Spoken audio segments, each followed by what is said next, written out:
음식은 유희가 아니다 라는 말이 있어요. 만약에 요리가 그냥 즐기기 위한 게임이 아니라면 그럼 대체 뭘까요? 오늘 엘레조라는 아주 특별한 요리 집단의 철학을 통해서 그 답을 한번 같이 찾아보려고 합니다. 이들의 세계에서는요, 음식이 정말 완전히 다른 의미를 가지거든요. 음식은 게임이 아니다. 와, 정말 강렬한 선언 아닌가요?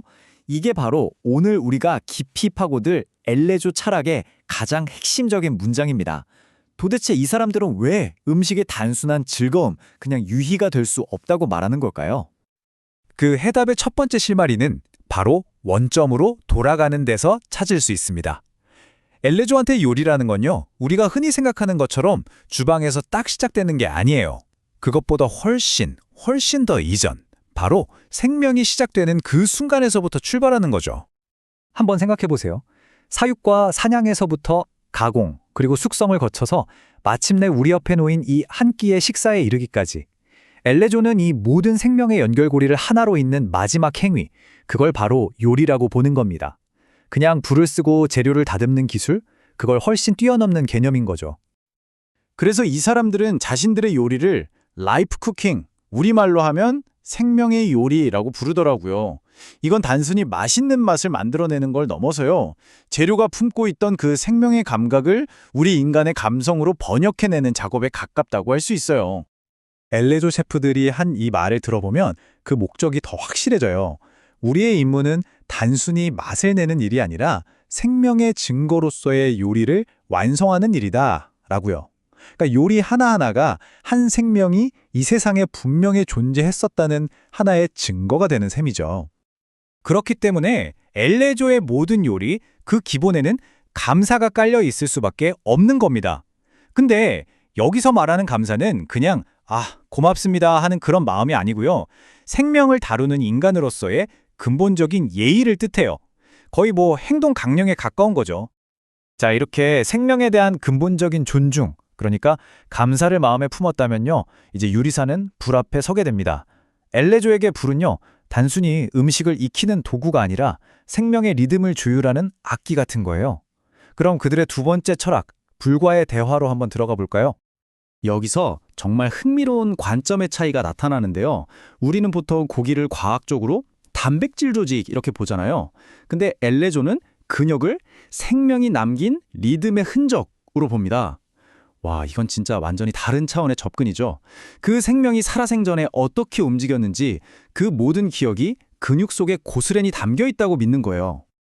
그래서 이 사람들은 고기를 구울 때 열의 순환이라는 아주 독특한 기법을 사용해요. 그냥 불 위에 계속 올려두고 굽는 게 아니고요, 열을 가했다가 또 쉬게 뒀다가 이 과정을 계속 반복하는 거죠. 이 휴식 시간을 통해서 열이 고기 깊숙한 내부까지 아주 천천히 부드럽게 스며들게 하는 겁니다. 이 사람들이 기준으로 삼는 온도가 섭씨 250도 전후라고 하는데요. 바로 이 온도가 고기 표면에 괜한 부담을 주지 않으면서도 가장 이상적이고 균형 잡힌 마이야르 반응을 일으켜서 아주 자연스러운 색과 향을 끌어낸다고 해요. 모든 과정이 이렇게나 정교하게 계산되어 있는 거죠. 이 문장이 불에 대한 그들의 철학을 정말 완벽하게 보여주는 것 같아요. 불을 다루는 일은 생명의 잔향을 조율하는 일이다. 불이라는 게 그냥 조리도구가 아니라 재료 속에 잠들어 있던 생명의 기억을 다시 깨우고 그 울림을 아름답게 조율하는 악기 같은 존재라는 거죠. 자, 생명을 존중하는 마음으로 시작해서 불을 통해 그 리듬까지 조율한 요리. 이제 정말 마지막 단계가 남았죠. 이 귀한 결과물을 과연 어떻게 접시 위에 표현할 것인가? 엘레조의 세 번째 철학은요, 놀랍게도 접시 위 예술을 거부하는 것에서 시작됩니다. 엘레조는 막 화려한 장식으로 가득 찬 그런 접시 위의 예술을 과감하게 거부합니다. 그 대신에 이들은 생명의 미학을 추구하죠. 이게 뭐냐면 단순함 속에 담긴 깊이, 그리고 재료가 가진 본연의 모습을 아주 정직하게 보여주는 거예요. 결국 불필요한 걸 모두 덜어낼 줄 아는 용기인 거죠. 이들이 추구하는 아름다움은 바로 이 보이지 않는 아름다움입니다. 눈에 딱 보이는 화려한 형태가 아니고요, 그 단순한 형태 속에 숨겨져 있는 리듬과 에너지, 거기서 진짜 아름다움을 찾는다는 거예요. 정말 심오한 미학이죠.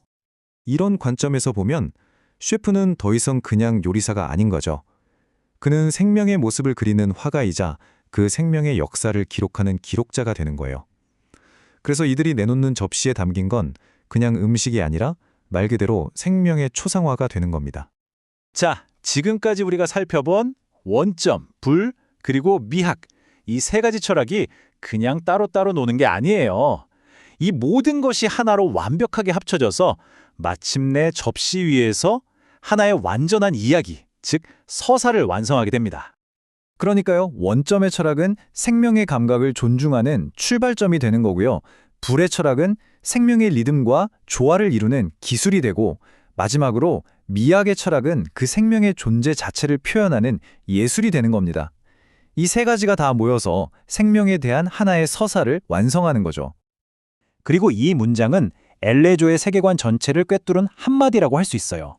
우리는 생명을 먹는 존재이기에 요리는 그 생명에 대한 예배이다. 우리가 매일 하는 식사라는 행위를 생명을 향한 경건한 의식의 차원으로까지 끌어올리는 정말 놀라운 철학입니다. 그래서 결론적으로 엘레조의 음식은요, 단순히 셰프의 뛰어난 기술이 만들어낸 결과물이 아니라는 겁니다. 그것은 하나의 생명이 살아온 이야기, 그 모든 서사의 총체이자 가장 빛나는 정점인 셈이죠.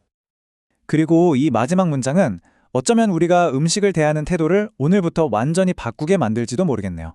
접시 위에 남는 것은 음식이 아니라 생명의 기억이다. 오늘 여러분의 저녁 식사에는 과연 어떤 생명의 기억이 담겨 있나요?